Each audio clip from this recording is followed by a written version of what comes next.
This session here is supposed to be about, what's the word I'm looking for? Me. But it should have some significance about something larger, since I am supposedly a part of something larger, as I hope we all are. One time I went out looking for peace and justice. I was out there for over an hour. Okay, an hour and 20 years. 30, 40 some odd years.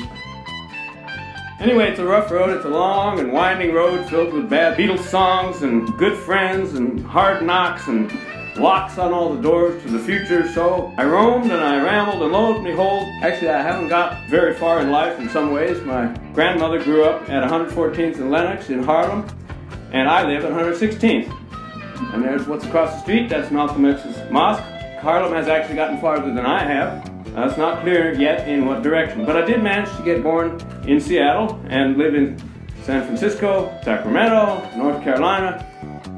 I did grow up in a mixed neighborhood in Seattle that gradually became more white, as did every other neighborhood that I lived in, so I suppose I made that happen. Except in the case of Sacramento, where it was already all white and started going the other way when I left, so I did that too. I started guitar at 15 under a number of influences. Just a word here on musical cultural sources. As is common with many secular Jews, which is to say a bit godless, my parents had Catholic taste, at least in their record collection. I would venture to say that Danny Kaye, born David Kaminsky, has had a more lasting effect on me than Chinese classical music, as did Josh White and perhaps the Weavers, although they were a bit square for an ultra-hip 8-year-old. But later I would come around and say, okay, square is not so bad. And of course, the most important of all, Gilbert and Sullivan. The ethnic soul, neither of which we were. My mother's illegal social workers strike was the first rally I played. I brought my band, and we didn't actually have any political songs yet, but in my defense, I grew up entirely without grapes. And this was on purpose. It was my mom's purpose. If you look closely at this picture of Occupy Wall Street, you will notice the woman on the left with no grapes. There she is. And yes, on the right, that's Mr. John Oliver conducting the skit which made him famous. You're welcome, John. I actually went downtown from the aforementioned suburbs and met with the local representative of the Farm Workers Boycott Committee, who were urging people not to buy grapes. I think this was my first time meeting someone from another culture and class who worked to put food on my table, as we sang earlier, or in this case, worked to put food in the store where he then told me not to buy it. And it was my first chance to meet someone who was engaged in a collective struggle to wake up our country to the fact that there are other people who don't have what we have, and to ask the question, why not? Well, this was a big first for me. 20 years later, I would meet people like this in Mexico doing political theater, and also traveling with a Nicaraguan theater troupe, which you see here. And in El Salvador, people organizing and administering their village in the middle of a war zone.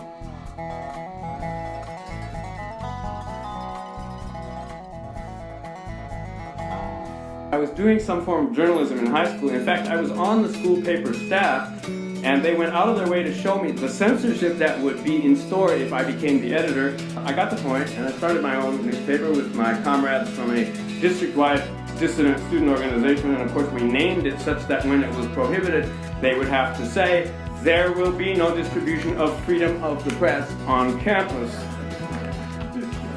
In the 12th grade, I declined to go to college. I took a job for $15 a week editing an underground paper for the high schools of the San Francisco Bay Area. By the way, the rent was $30 a month. And my circle of friends there in the Bay Area was under the influence of an event that had just happened called Stop the Draft Week, which shut down the streets of Oakland. Yay, they needed shutting. There was an Army induction center there after all, so it needed to be interrupted. Also very influential in the Bay Area at that time in the circles I was in were the Black Panthers and the Movement newspaper, which was a monthly that was read throughout the country. This journalism job was followed by a brilliant career move, becoming a songwriter for Students for a Democratic Society. Note the moneymaker to the left with funny haircut or lack thereof with the guitar. This is where the real money was, of course, and in the spring of 1969 I wrote the deathless, the classic, Frack U.S. Imperialism, Well, actually, we didn't have fracking then, so I called it something kind of similar. In fact, it became in short order a trilogy, the first installment of which was sung at a rally to curtail the freedom of speech. I repeat, a rally to curtail the freedom of speech of an employment recruiter for the United Fruit Company, who came to the University of Washington campus to recruit students to help slaughter our Guatemalan indigenous brothers and sisters in the name of the almighty banana or dollar.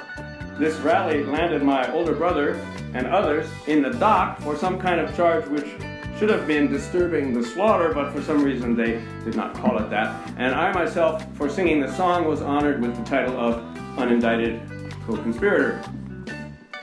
A short note about what was going on, often just outside my view, sometimes within it, in those days. My high school graduation was marked by the Tet Offensive in Vietnam, which continued throughout my first spring out in the world. The Orangeburg Massacre in South Carolina came on February 8, 1968. I was far away, protected by geography and race, and probably didn't even hear about it, as we didn't have Twitter. Black students went to a whites-only bowling alley. The police fired into the crowd, killing 3 and wounding 27. Then came President Johnson's March 31st announcement that he would retire. 4 days later, King was assassinated. May 4th was Kent State. 10 days later, police killed 2 students at Jackson State in Mississippi. On May 17th, 9 Catholic activists, including the Berrigan brothers, burned draft files in Catonsville, Maryland. All the while, bubbling revolt taking place in Prague, widespread street fighting in Paris, strikes and occupations at Columbia University and at San Francisco State. In the summer, the youth would be bloodied in Chicago, and in the fall, students were massacred in Mexico City.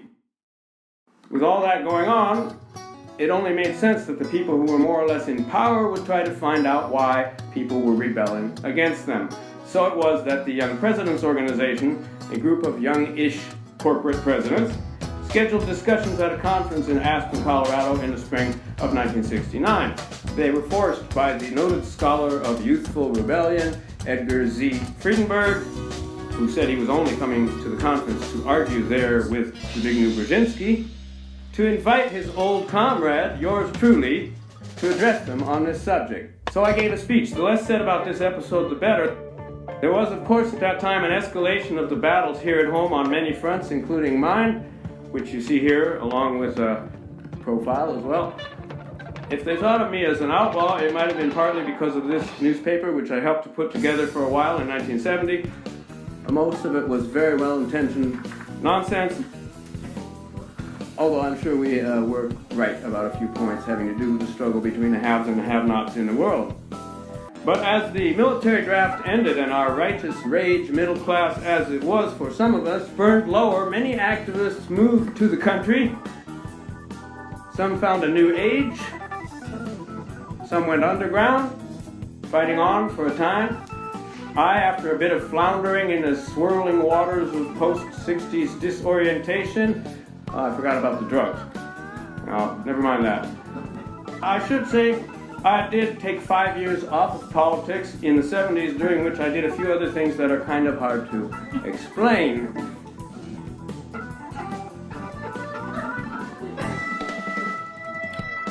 Then I connected with the Central American freedom movements that were being thwarted and slaughtered by my government, as is their habit, and then I joined, of all things, a political comedy group, the Plutonium Players, who were fomenting a show called the Reagan for Shah campaign. In order to join this campaign, you had to write your own material, including a character, and for some reason we tended to write right-wing characters mostly, so I thought, well, it's kind of weird that the vice president, a Mr. G.H.W. Bush, used to be the head of the CIA. That was considered a bit too much in those days, those innocent days, so I undertook to introduce the singing CIA agent from the Committee to Intervene Anywhere, Mr. George Shrub, seen here at the Missile Theme Park in Huntsville, Alabama. You have to keep in mind that in those days there was no Daily Show, no Colbert, Samantha Bee, John Oliver, or Larry Wilmore. The point being that I'm not exactly needed anymore for that kind of performance, but at the time it did seem to fill a void. This character was particularly on point for those who were struggling against United States interventions in poor countries where the people had the temerity to revolt against the aforementioned United Fruit Company and various other types of US-funded dictatorships. So I easily achieved prominence in these circles, since who else was doing comedy about massacres at the time? I then manufactured or gave birth to other characters, including the moderate clear-cutter George Stump, Seymour the downwardly mobile urban post-professional or Dumpy, and later Wild Bill Bailout, the bard of the bankers, seen here at Occupy Wall Street, and semi-finally a third cousin twice removed of President 2-year-old Davy Drumpf. I also continued to appear in my clever impersonation of myself. Well, despite the lack of a cash stash, I persisted in making recordings, which were released in an increasingly bizarre array of formats that no young person today has ever seen. Round things with various sizes of holes in them, little plastic boxes with some kind of a thin ribbon going around inside of it. I've done 14 of these and maybe another 28 units worth of virtual digital productions of some sort that live in a cloud somewhere or everywhere. I'm talking about this because part of the job description of this talk is unusual life journeys. And I do think it's unusual to choose a career where you lose money. Now, many people have these careers, but few have chosen them. They have just achieved them. I don't think I myself ever decided not to make money. I wasn't necessarily bright enough to know that to succeed in business, you had to apply yourself. I did go to grad school much later, and I got a master's in communications. No, it does not show, but it did get me a job briefly doing this, whatever this is, and a few other things. The ability to be joyful and wickedly humorous is a sign of a healthy and growing community and movement. So probably I will continue to make jokes in the midst of suffering or at a respectful remove because there seems to be a demand for it, and I have no other marketable job skills. I'm often asked about retirement. I think first you're supposed to have a job. More important than having a big house and being famous in it is what you can accomplish and whether you have any fun in life, which are of course two different things. But if I had to answer, well, what effect have you had? I would say that sometimes I've helped to make activists happier to be activists. And that's actually kind of important. More rarely, I've helped them to think, which I think is probably important also. So for those of you who are activists or who think or who have listened to my reflections here, thank you for being here.